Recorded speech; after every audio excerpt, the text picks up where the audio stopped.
આ તરફ અમરેલીમાં અસરગ્રસ્ત વિસ્તારની મંત્રીએ મુલાકાત લીધી છે। મંત્રી કૌશિક વેકરિયા અને એમએલએ હીરાભાઈ સોલંકી મુલાકાતે પહોંચ્યા। રાજુલા તાલુકાના અસરગ્રસ્ત વિસ્તારની મુલાકાત તેઓએ લીધી। ખેડૂતોએ નુકસાની બાબતની રજૂઆત કરી। જે ખેડૂતોને નુકસાન પહોંચ્યું છે તેની રજૂઆત કરવામાં આવી, ત્યારે પાણી ભરાતા વિસ્તારોમાં કાયમી ઉકેલની રજૂઆત ખેડૂતો દ્વારા કરવામાં આવી છે।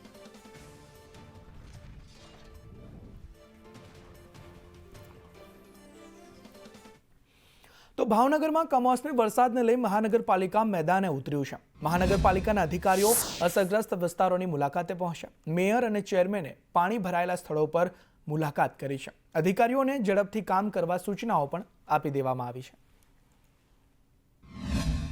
વિસ્તારોમાં ભાવનગરના દરેક વિસ્તારમાં જ્યાં પાણી ભરાણા છે ત્યાંની મુલાકાત લીધી છે। ત્યારે સૌપ્રથમ અધેવાડાની સોસાયટીઓ, ત્યારબાદ દાદાનગરમાં આવેલ સર્વોદય સોસાયટી તેમજ શિવશક્તિ સોસાયટીમાં તેમજ મિલિટરી સોસાયટી બોરતળાવ વોર્ડમાં ઉજાનગરમાં પણ પાણીની જે સમસ્યાનો ઉદ્ભવ થયો, ત્યારે તાત્કાલિક કમિશનરશ્રીને સાથે રાખીને, ડ્રેનેજના અધિકારીને સાથે રાખીને અને જે તે વિસ્તારના પદાધિકારીઓને પણ સાથે રાખીને તેમજ મારા પીએ નિખિલભાઈને પણ સાથે રાખીને લેખિત અને રૂબરૂ સૂચન આપ્યું છે। કડક સૂચન કર્યું છે, લોકો ક્યાંય પરેશાન ન થાય, તાત્કાલિક પહેલાં પાણીનો નિકાલ કરાવો અને પછી તાત્કાલિક ટેકનિકલી રીતે પણ તેનો કાયમી નિકાલ થાય તેવી વ્યવસ્થા કરો।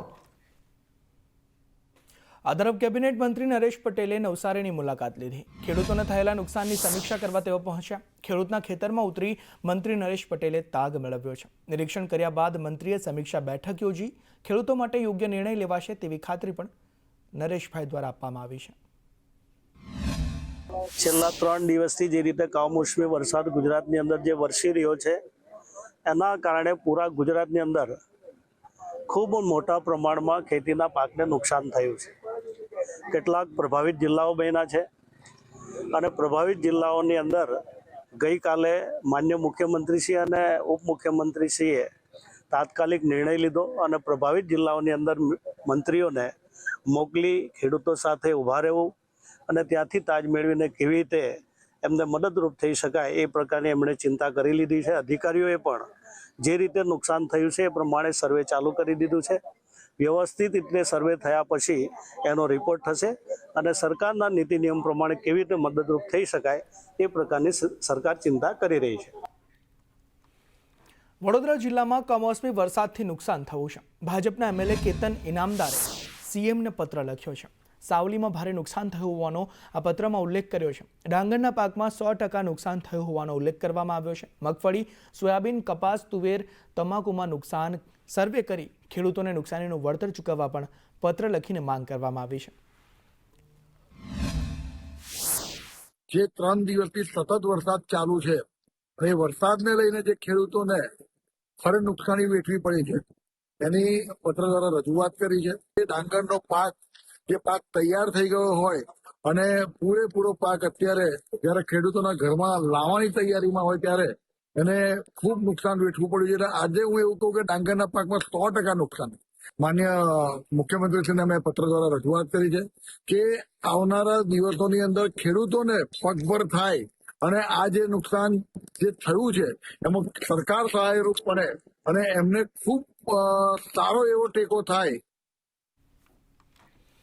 કમોસમી વરસાદના કારણે થયેલી નુકસાનીનો તાગ લેવા ગીર સોમનાથ પહોંચ્યા છે મંત્રીઓ। અર્જુન મોઢવાડિયા, ડોક્ટર પ્રદ્યુમન વાજાએ મુલાકાત લીધી છે।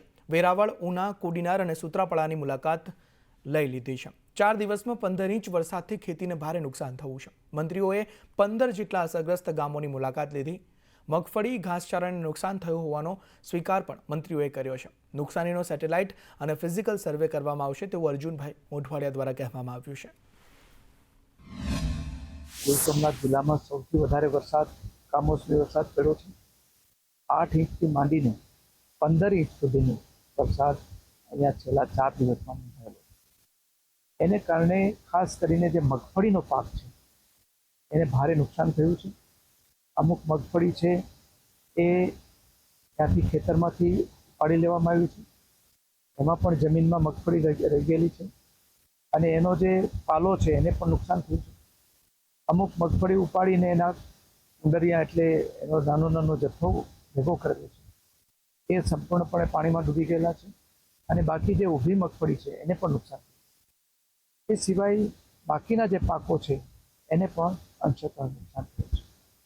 એટલે આ અમે પ્રાથમિક જાણકારી મેળવી છે સ્થળ ઉપર જઈને. આજે અત્યારે અધિકારીઓએ પણ અમને એ બાબતે વિગતવાર તાલુકાવાર માહિતી આપી છે. આ બધી માહિતીના આધારે હું અને મારા સાથી મંત્રી પ્રદ્યુમ્ન વાજા બંને અમે આવતીકાલે કેબિનેટમાં માનનીય મુખ્યમંત્રીશ્રી અહીંયાનો અહેવાલ આપીશું.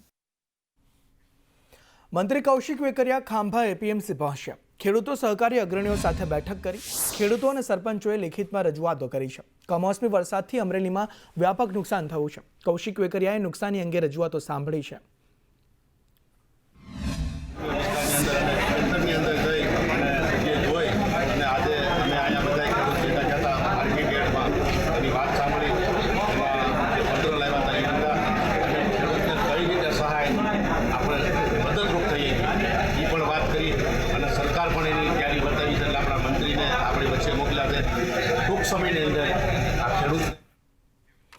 વડોદરામાં ભૂવા પડવાનો સિલસિલો યથાવત છે. અકોટા મુજમહુડા રોડ પર હાલમાં વધુ એક ભૂવો પડતા કોંગ્રેસના કાર્યકરોએ ભૂવાને હાર પહેરાવીને વિરોધ નોંધાવ્યો છે. કાંસની કામગીરી બાદ વારંવાર ભૂવા પડતા શહેરીજનો અને વેપારીઓ હાલાકી ભોગવી રહ્યા છે. જો કોર્પોરેશન આ 1 કિલોમીટર રોડના ભૂવા મુક્ત ના કરી શકતું હોય તો વડોદરા શહેરનો વિકાસ કેવી રીતે કરશે? ભાજપ સરકાર વિકાસ કેવી રીતે કરશે? આ વડોદરા શહેર અત્યારે ખાડોદરા શહેર છે. વડોદરા શહેરમાં જ્યાં જુઓ ત્યાં એક પણ રોડ બાકી નથી કે જ્યાં ખાડાઓ ના પડતા હોય. આ રોડ ઉપર આ બિલ્ડિંગની આ ભૂવાની આગળ જ એક બિલ્ડિંગ બની રહ્યું છે જે 15 માળના 10 ટાવર જેને 12 મહિનાની અંદર ઊભા કરી દીધા, પણ કોર્પોરેશન 15 મહિનામાં 1 કિલોમીટરનો રોડ નથી બનાવી શક્યું. અકોટાથી મુજમોડા જતો આ માર્ગ છે. આ માર્ગ ઉપર અગાઉ પણ અસંખ્ય ભૂવા પડ્યા છે અને આપણે જોઈએ કે નવા વર્ષની શરૂઆત થઈ હતી અને તે દરમિયાનમાં ભૂવો પડ્યો હતો અને આજે એની એક્ઝેક્ટલી બાજુમાં જે કાલે વરસાદ પડ્યો અને આજે અહીંયા આ જગ્યાએ ભૂવો પડ્યો છે. આ પણ એક મહાકાય ભૂવો પડ્યો છે. તંત્રની આંખો ખુલતી નથી. વારંવાર આ જગ્યાએ જે છે ભૂવા પડી રહ્યા છે અને તંત્રની આંખો ખુલતી જ નથી. અમારી તો આ સ્પષ્ટપણે માંગણી છે કે આ રોડને જે છે એ ભૂવા રોડ તરીકે જાહેર કરો. વાત રાજકોટની કરીએ તો રાજકોટમાં બેવડી ઋતુમાં રોગચાળો વકર્યો છે. તાવ, ડેન્ગ્યુ, કમળો જેવા રોગના કેસમાં વધારો નોંધાયો છે. એક સપ્તાહમાં ડેન્ગ્યુના 8, કમળાના 4 કેસ નોંધાયા છે. તો તાવ, શરદી, ઉધરસ, ઝાડા ઉલટીના 2897 દર્દીઓ નોંધાયા છે. એક જે છે એ 2 સપ્તાહમાં 1 મેલેરિયાનો કેસ, 2 સપ્તાહમાં કુલ જે છે 8 ડેન્ગ્યુના કેસ અને ચિકનગુનિયાના કોઈ પણ કેસ નોંધાયેલા નથી. આ ઉપરાંત જોવા જઈએ કુલ 1412 એટલે કે 15 દિવસમાં 1412 જેટલા શરદી ઉધરસના કેસ, તાવના કેસ છે એ 1291 જેટલા, ઉપરાંત ઝાડા ઉલટીના કેસની વાત કરીએ તો 185 જેટલા.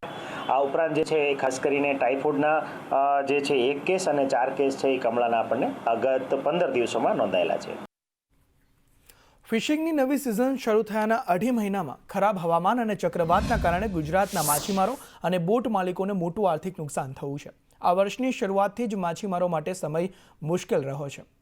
ત્યારે સાગર ખેડૂઓ માટે રાહત પેકેજ જાહેર કરવા ગુજરાત ખારવા સમાજના પૂર્વ પ્રમુખે મુખ્યમંત્રીને લેખિતમાં રજૂઆત કરી છે. જખુથી લઈને ઉમરગામ સુધીનો 1600 કિલોમીટરનો આપણો સમુદ્ર છે. એના કારણે માછીમારોને ખૂબ જ મોટું નુકસાન જાય છે. આજે પણ માછીમારોને 30 તારીખ સુધી દરિયામાં જવાની મનાઈ છે અને કુદરતી આફતનો સામનો કરી ના શકાય, ખલાસીનું પણ ધ્યાન રાખવું રહે, માણસોને જાનહાની ના થાય એટલે ફરીથી બોટને બોલાવી પડે. પણ સરકારશ્રીને અમે એક વિનંતી કરી છે, મુખ્યમંત્રીશ્રીને લાગતા વિભાગને એક લેટર લખ્યો છે કે જેમ કૃષિ વિભાગની અંદરમાં લાગતા ખેડૂતોને તેમજ ઉદ્યોગોને જો રાહત મળતી હોય તો આ સમયે માછીમારોને 100% રાહત આપવી જોઈએ.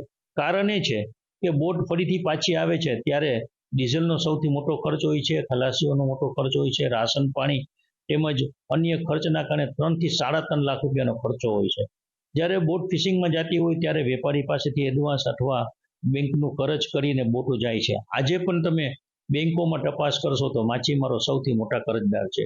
એટલે સરકારશ્રીએ કોઈ પણ હિસાબે રાહત પેકેજ જાહેર કરી અને માછીમારોની બાજુમાં આવવું જોઈએ. 15 ઓગસ્ટથી અમારી જે માછીમારીની સિઝન ચાલુ થઈ ગઈ છે. 15 ઓગસ્ટથી લઈને અત્યાર સુધી આજે ઓક્ટોબર એન્ડ મહિના સુધી માછીમારોએ તેમની વાતાવરણના કારણે અવારનવાર ફિશિંગ બોટો અમારી પાછી આવી છે. ફિશિંગ બોટો પાછી આવવાના કારણે એક બોટ દીઠ કઈ નહીં તો અમારે 6 થી 7 લાખ રૂપિયાની નુકસાની ભોગવવી પડે છે. આ નુકસાનીના કારણે ગુજરાતના તમામ માછીમારો છે કરોડો રૂપિયાની જે નુકસાની છે આ નુકસાનીની ભરપાઈ થઈ શકે એમ ન હોય અને માછીમારીની આ શરૂઆતની અમારી સિઝન છે. આ શરૂઆતની સિઝનમાં જે માછીમારોએ 2 પૈસા કમાવાના હોય એના બદલે કરોડો રૂપિયા ગુમાવવા પડ્યા છે.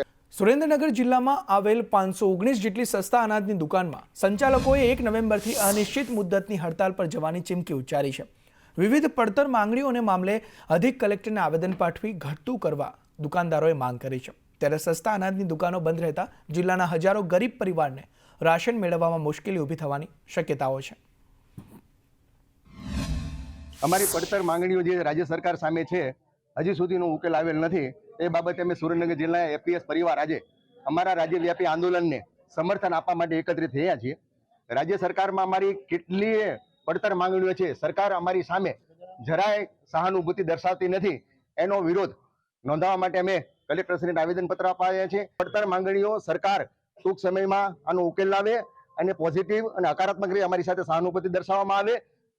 1 નવેમ્બરથી મારું ગુજરાતનો કોઈ પણ વેપારી વિતરણમાં જોડાશે નહીં એની અમે અત્યારે રાજ્યવ્યાપી આંદોલન સાથે સમર્થન ટેકો જાહેર કરીએ છીએ. કમિશન વધારો તેમજ આ જે પરિપત્ર કર્યો છે 80% બાયોમેટ્રિક એના વિરુદ્ધ અને સર્વરના ધાંધિયા તેમજ અનિયમિત કમિશન, અડધું કમિશન 1 તારીખે આવે તો અડધું કમિશન 30 તારીખે આવે, એમાં કોઈને કંઈ ખ્યાલ પડતો નથી. એના હિસાબે થોડુંક અમારે રજૂઆત હતી અને જેના વિરુદ્ધ અમારા સુરેન્દ્રનગર જિલ્લાની 534 દુકાન સહમત છે.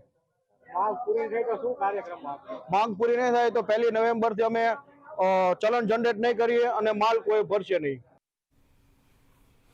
ગાંધીનગર કમલમમાં ભાજપનો સ્નેહમિલન સમારોહ. સ્થાનિક સ્વરાજ્યની ચૂંટણી પહેલા સ્નેહમિલન સમારોહ.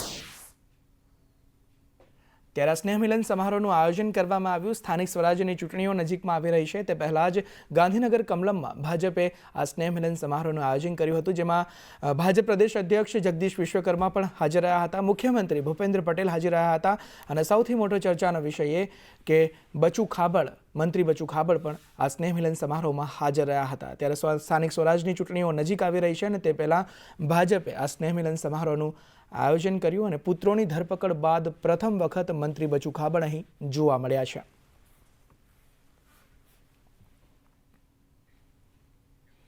ગાંધીનગર સ્વર્ણિમ સંકુલ 2માં બચુ ખાબડ જોવા મળ્યા છે. બચુ ખાબડ મંત્રી પ્રવીણ માળીના સ્વાગતમાં પહોંચ્યા.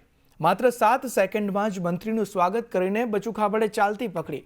મનરેગા કૌભાંડમાં બચુ ખાબડના બંને પુત્રો જેલમાં છે. પુત્રોની કેસમાં સંડોવણી બાદ સચિવાલય નહોતા આવ્યા અને હાલ 7 સેકન્ડમાં જ મંત્રીનું સ્વાગત કરીને તેઓએ ચાલતી પકડી છે. તે જોવા મળ્યા છે બચુ ખાબડ. તો અમરેલીમાં વન વિભાગ સિંહોની સુરક્ષાને લઈ એલર્ટ જોવા મળી રહ્યું છે. પૂરની સ્થિતિમાં મુશ્કેલીમાં ન મુકાય તે માટે સૂચના આપી દેવામાં આવી છે. રાજુલા, જાફરાબાદ, પીપાવાવ પોર્ટમાં પેટ્રોલિંગ વધારી દેવામાં આવ્યું છે. ગઈકાલે રામપરા વિસ્તારમાં જળબંબાકારની સ્થિતિ હતી. તમામ વન્ય પ્રાણીઓ સુરક્ષિત હોવાનો વન વિભાગનો દાવો છે. ત્યારે સિંહોની સુરક્ષાને લઈ, વન્ય પ્રાણીઓની સુરક્ષાને લઈ અત્યારે સક્રિય જોવા મળી રહ્યા છે. વિસ્તારોમાં જે ખૂબ વરસાદ પડ્યો એનાથી વન્ય પ્રાણી સિંહોને કોઈ અનિચ્છનીય ઘટના ન બને તે માટે જૂનાગઢ વર્તુળના conservator of forest Shri Ramratan લાલા સાહેબના સીધા માર્ગદર્શન અને સૂચનાથી પાલીતાણા સબ ડિવિઝન અને અમરેલી સબ ડિવિઝનની મળીને 30 થી 40 સ્ટાફની ટીમો બનાવવામાં આવી અને આ વિસ્તારમાં ખાસ કરીને કોવાયા, રામપરા, ભેરાઈ એ વિસ્તારના સ્કેનિંગ કરવામાં આવ્યા છે. કવચ ગુજરાતમાં વધતા જતા ડ્રિંક એન્ડ ડ્રાઈવ સહિતના ગુના અટકાવવામાં ઉપયોગી પુરવાર થશે. આ અનોખું ડિવાઇસ વડોદરાના સંશોધનકારે બનાવ્યું છે, જે આલ્કોહોલની માત્રાને પારખી શકે છે. જો ડ્રાઈવર કે સાથે બેઠેલ વ્યક્તિ નશામાં ચૂર હશે તો કવચ વાહનનું ફ્યુઅલ કે ઇગ્નિશન કટ ઓફ કરે છે અને અધિકૃત વ્યક્તિને તરત જ ઈમેલ એલર્ટ મોકલે છે, જેમાં આલ્કોહોલ લેવલ દર્શાવેલ હોય છે. કવચ દર 15 સેકન્ડે સ્કેન કરે છે. વધુ માત્રામાં આલ્કોહોલ જણાય તો વાહનની વિન્ડશીલ્ડ પાસે લાલ રંગની એલર્ટ લાઇટ ચાલુ થઈ જાય છે, જેનાથી પોલીસ કર્મચારીઓને બહારથી જ ખ્યાલ આવી જશે. કવચને ડ્રોનમાં લગાવી દારૂના અડ્ડા કે સ્ટોરેજ સ્થળોનું સ્કેનિંગ પણ કરી શકાશે. હવામાં રહેલો આલ્કોહોલ ડિટેક્ટ કરીને તમને સિગ્નલ પણ આપી શકે છે.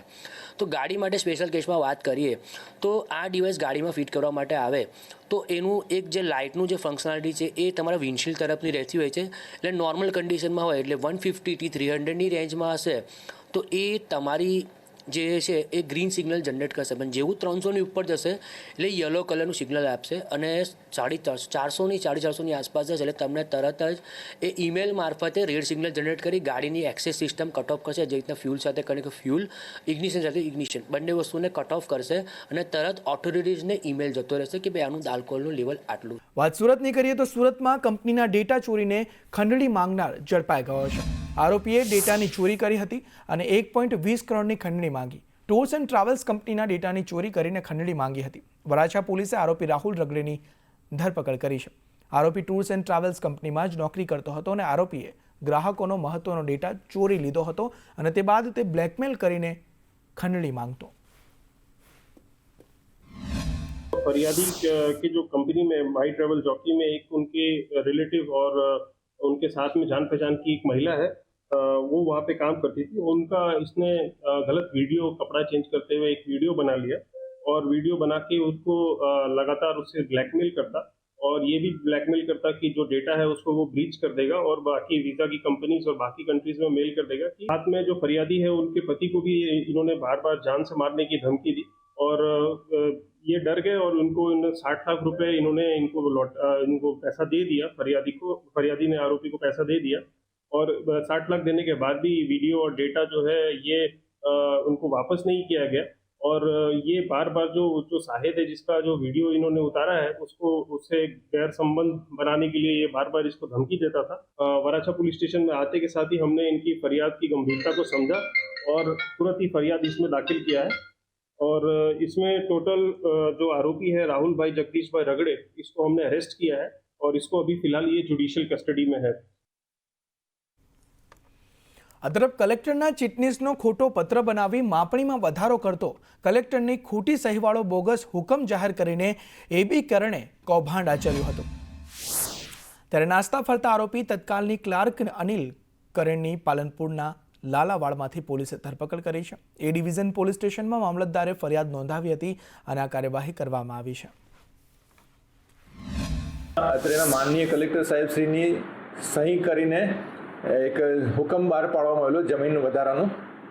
એનો એક આરોપી જે નાસ્તો ફરતો હતો એ આરોપી અંગેની બાતમી એલસીબીના અધિકારીઓને મળેલી હતી। એ આરોપીને બનાસકાંઠા ખાતેથી પાલનપુર એના જે ગામ છે લાલાવાડા ગામ ખાતેથી ત્યાંથી તેમને પકડી લાવીને અટક કરવામાં આવેલ છે।